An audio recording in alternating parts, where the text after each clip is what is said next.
Assalamualaikum warahmatullahi wabarakatuh. Salam sejahtera, salam Malaysia Madani dan salam perpaduan. Yang berusaha, Tuan Pengerusi Majlis, barisan panel hakim yang arif lagi bijaksana, Div-div kehormat, para guru, seterusnya hadirin yang saya hormati sekalian. Bersatu kita teguh, bercerai kita roboh. Peribahasa ini bukan sekadar ungkapan indah, malah menjadi peringatan bahawa perpaduan menunjukkan ke atas asas kekuatan sebuah negara. Persoalannya, apakah yang menjadi tunjang kepada perpaduan rakyat Malaysia yang terdiri daripada pelbagai kaum, agama dan budaya? Jawapannya ialah rukun negara.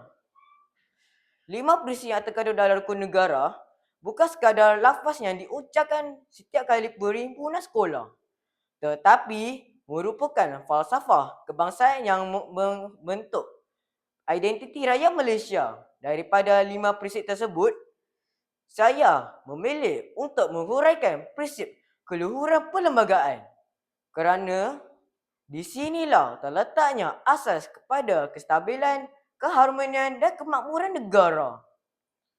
Hadirin yang dihormati, Perlembagaan Persekutuan ialah undang-undang tertinggi negara. Di dalamnya terkandung hak dan tanggungjawab setiap warga negara. Kedudukan institusi raja berperlembagaan, kebebasan beragama, pembahagian kuasa kerajaan serta jaminan keadilan kepada semua rakyat. Keluar perlembagaan bermaksud setiap rakyat wajib menghormati, memahami dan mematuhi perlembagaan tanpa mengira kedudukan atau latar belakang. Tiada sesiapa yang mengatasi perlembagaan. Inilah asas kepada sebuah negara yang aman dan berdaulat. Namun begitu, cabaran hari ini semakin besar. Kita hidup dalam era digital yang membolehkan maklumat disebar dalam sekelip mata. Malangnya, terdapat segelintir masyarakat yang mudah mempercayai berita palsu, menyebarkan fitnah, menghina institusi negara dan mengeluarkan kenyataan berbau kebencian dan tanpa menyelidik kebenarannya. Sikap seperti ini bukan sahaja melanggar nilai murni, malah boleh menggugat keharmonian negara. Sidang hadirin sekalian, keluhuran perlembagaan tidak mampu berdiri sendiri. Prinsip ini saling berkait dengan 4 prinsip rukun negara yang lain. Kepercayaan kepada Tuhan mendidik kita menjadi insan yang berakhlak, jujur dan bertanggungjawab. Individu yang benar-benar menghayati ajaran agama pasti akan menghormati hak orang lain dan menjauhi perbuatan yang boleh memecah belahkan masyarakat.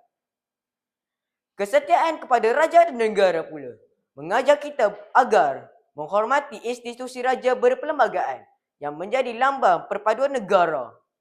Kesetiaan bukan hanya diukur melalui kata-kata, tetapi melalui tindakan mempertahankan keamanan, memelihara keharmonian dan mengutamakan kepentingan negara. Prinsip kedaulatan undang-undang memastikan setiap individu dilayan secara adil tanpa mengira pangkat atau kedudukan. Apabila undang-undang dihormati, keadilan dapat ditingkatkan, tegakkan dan keamanan dapat dipelihara. Akhir sekali, kesopanan dan kesusilaan menjadi benteng kepada hubungan sesama manusia. Dalam dunia media sosial hari ini, adab semakin terakis. Kata-kata yang kasar, fitnah dan penghinaan semakin mudah ditularkan.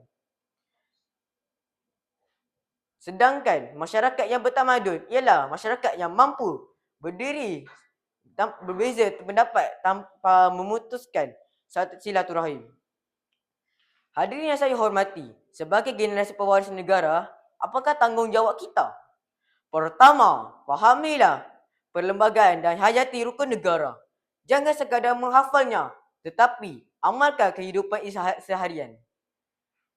Kedua, jadilah pengguna media sosial yang beretika. Semak sebelum berkongsi. Fikir sebelum menulis dan hormati sebelum mengkritik. Kebebasan bersuara bukan bererti kebebasan menghina. Ketiga, pupuk semangat perpaduan. Hormatilah kepelbagaian budaya, agama dan bahasa. Kerana itulah keunikan Malaysia. Perbezaan budaya alasan untuk berpecah, sebaliknya peluang untuk saling memahami. Keempat, patuhi undang-undang dan amalkan integriti negara yang maju dan bukan hanya diukur melalui bangunan pencakar langit, tetapi melalui rakyat yang berdisiplin, berakhlak dan bertanggungjawab. Hadirin sekalian, Tunku Abdul Rahman pernah menyatakan bahawa kekuatan sebuah negara terletak pada perpaduan rakyatnya. Perpaduan pula tidak akan dapat dipertahankan tanpa menghormati perlembagaan sebagai undang-undang tertinggi negara. Marilah kita menjadikan rukun negara sebagai perpaduan hidup, bukan sekadar lafaz di bibir. Jadikan keluhuran perlembagaan sebagai benteng yang menyatukan rakyat, kedaulatan undang-undang sebagai jaminan keadilan kesusilaan kepada dan kesopanan dan kesusilaan sebagai budaya masyarakat, kesetiaan kepada raja dan negara sebagai lambang patriotisme, serta kepercayaan kepada Tuhan sebagai asas pembentuk insan yang berintegriti. Sebelum saya mengakhiri pidato ini, izinkan saya mengajak hadirin merenung sejenak. Jika kita ingin mewariskan sebuah negara Malaysia yang aman, jangan hanya membaca perlembagaan. Fahamilah maknanya. Jangan hanya melafazkan rukun negara. Hayati semangatnya. Dan jangan hanya mencintai negara dengan kata-kata bukti yang akan buktikan cinta itu melalui tindakan. Sesungguhnya, keluhuran perlembagaan ialah nadi perpaduan dan perpaduan ialah jiwa Malaysia. Sekian, terima kasih.